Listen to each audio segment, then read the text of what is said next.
Doctor حکمت علی انٹرونشنل cardiology سے بات چیت.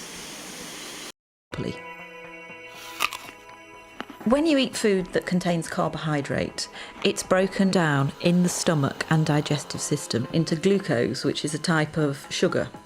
We need glucose from food because that's what gives us energy. Carbohydrate-containing foods are things like starchy foods, sugary foods, milk and some dairy products, and fruit. اچھا doctor صاحب یہ بتائیں کہ diabetes کے بارے میں ہم نے پچھلے ہفتے بات کی تھی کہ ڈائبٹیز کے ریزنس کیا ہیں, ڈائبٹیز کیوں ہوتی ہے. اب یہ بتائیں کہ ڈائبٹیز ایک بار پیشنٹ کو ہو جاتی ہے تو اس کے بعد کیا کمپلیکیشنس ہوتی ہیں, مسائل کیا آتے ہیں ایک مریض کی زندگی میں؟ ٹھیک ہے, ڈائبٹیز سے بہت سے مسائل آ سکتے ہیں مریضوں کو. ڈائبٹیز کی جو کمپلیکیشن ہے اس کو ہم دو بڑے گروپ میں تقسیم کرتے ہیں. ایک کو میڈیکل میں ہم نام دیتے ہیں مائکرو واسکولر کمپلیکیشن, یعنی جو جسم کے اندر چھوٹی رگیں ہوتی ہے ان کی کمپلیکیشن ہوتی ہے.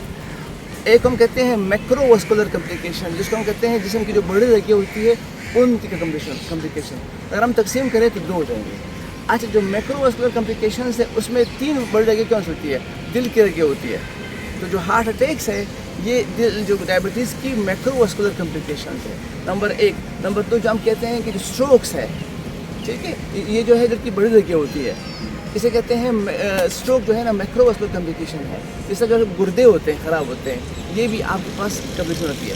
اس کے علاوہ جو چھوٹی رگیں ہوتی ہے, جیسے ہماری باڈی کے اندر نیورونز ہوتے ہیں وہ بھی ڈیمیج ہوتے ہیں. اسے کہتے ہیں ڈائبٹک نیوروپیتھی. آنکھوں کے اندر جو خرابی ہوتی ہے, نظر خراب ہوتی ہے, اسے کہتے ہیں ڈائبٹک ریٹینوپیتھی. تو آنکھوں کی خرابی, کسی حد تک گردے کی خرابی اور جسم کے جو کرنٹ کی رگیں ہیں, نیورونز کہتے ہیں, ان کی خرابی کو ہم کہتے ہیں مائکرو واسکولر کمپلیکیشن. اور جو فالج ہے, اسٹروک ہے, دل کے اٹیک ہے, ٹھیک ہے, اور گردے ہیں, یہ آپ کے آتے ہیں میکرو واسکولر کمپلیکیشن میں, یہ آتے ہیں میرے. اچھا, اگر ہم موٹے طور پہ بات کریں تو ڈائبٹیز کی وجہ سے کون کون سے اعضاء جسم کی متاثر ہوتے ہیں؟ ٹھیک ہے, جیسے میں نے آپ کو بھی بتا دیا تھا کہ اگر ہم سٹارٹ کریں ہیڈ ٹو ٹو سٹارٹ کریں تو سر میں آپ کی جو ہے نا برین اسٹروک ہو سکتے ہیں. یہ اسٹروک دونوں قسم کا ہو سکتا ہے. خون کی رگ بند بھی ہو سکتی ہے اور پھٹ سکتی ہے. آنکھوں کے اندر جو ہے جو آنکھوں کی پردے ہوتے ہیں ان کو ریٹنا کہتے ہیں, وہ ڈیمیج ہو جاتے ہیں. تو آپ نے دیکھا ہوگا جیسے شوگر بڑھتی ہے اور شوگر کی کنٹرول خراب ہوتی ہے تو آنکھوں میں نظر کم آنا, سم ٹائم آنکھوں کا پردہ جو ہے مستقل طور پر ڈیمیج ہو جاتا ہے. تو یہ آنکھوں کی مسائل شروع ہوتے ہیں, یہاں آتے ہیں سر سے, جب نیچے آتے ہیں اس پہ تو یہاں پہ ہارٹ پہ, تو ہارٹ میں بتائیں ہارٹ اٹیکس ہوتے ہیں, انجائنا کے مسائل آتے ہیں, ہارٹ فیلئر کے مسائل آتے ہیں یہاں پہ. اگر ہم نیچے آتے ہیں گردوں پہ تو گردوں کا ڈیمیج ہونا, اور یہ مریض بس کیا ہوتے ہیں مستقل ڈائلسس سے جاتے ہیں. تو ڈائبٹیز کا ان کنٹرول ہونا. اور ہم نیچے آتے ہیں ٹانگوں میں, آپ نے دیکھا ہوگا کہ ڈائبٹک فٹ ایک بڑی کمپلیکیشن ہے. اس میں آپ کی رگیں ٹانگوں کی انگلیاں ہیں وہ کٹ سکتی ہے, بات پاؤں تک آ سکتی ہے, پورے لیگ تک بھی بات آ سکتی ہے. تو complication from head to toes ہے.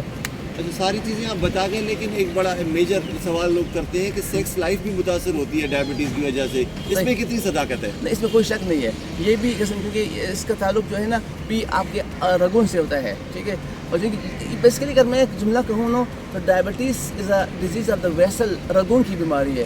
ہم بات کر رہے تھے نا کہ فالج ہوتا ہے, تو فالج میں کہ دماغ کی جو رگیں ہیں وہ ڈیمیج ہوتی ہیں. ہم کہتے ہیں ہارٹ اٹیک, تو رگیں ہوتے ہیں. تو یہاں پہ بھی باڈی میں جہاں جہاں ویسل جاتی ہیں, اور ویسل باڈی میں تمام جگہ جاتی ہے. اگر میں کہوں تو یہ پوری باڈی کی بیماری ہے. Mother of all disease is diabetes. اب جب اتنی بڑی بیماری ہے تو طریقہ کیا ہو سکتا ہے کہ ایک بار کسی انسان کو ڈائبٹیز ہو جائے تو اس کے پھر نقصان دہ اثرات کو کس حد تک کم کیا جا سکتا ہے اور کیسے؟ بالکل, اس میں سب سے بڑا یہی ہے کہ آپ یہ کریں کہ ان کی کنٹرول بہت ضروری ہے. اس میں ہم یہ کہہ سکتے ہیں کہ آپ یہ کر سکتے ہیں کہ اسے کہتے ہیں دو طریقے سے. ایک ہوتا ہے بغیر دواؤں کے نان فارماکولوجیکل, ایک ہوتا ہے دواؤں کے ذریعے. جو نان فارماکولوجیکل ہے بغیر دواؤں کے, اسے ہم کہتے ہیں لائف اسٹائل موڈیفیکیشن. آپ زندگی میں کافی تبدیلیاں لائیں گے. سب سے پہلے تبدیلیاں جو آپ لائیں گے وہ آپ اپنی روٹین میں ان ایکٹیویٹی کو نکال کے اس کو کنورٹ کریں گے ایکسرسائز میں. کیونکہ جتنا آپ ایکسرسائز کریں گے آپ کے مسلز جو ہے نا وہ موو کریں گے, وہ گلوکوز کو اپٹیک کریں گے, گلوکوز کی بریک ڈاؤن کریں گے. تو آپ سمجھ لیں انڈائریکٹ یہ کہہ سکتے ہیں آپ اپنے لیگس کے ذریعے لیگس کو بیسٹ یوز کر سکتے ہیں to control your sugar levels. آپ کے لیگس میں مسلز ہیں, مسلز موو کریں گے تو شوگر کھائیں گے, شوگر کا لیول پلازما سے لیا جائے گا, بلڈ سے لیا جائے گا, مسل تک پہنچایا جائے گا. تو جب آپ کا شوگر لیول پلازما سے لیا جائے گا, خون سے لیا جائے گا, مسل میں جوڑا جائے گا, تو آپ کا لیول پلازما کے اندر یا بلڈ کے اندر کم ہو جائے گا. نمبر ایک. نمبر دو,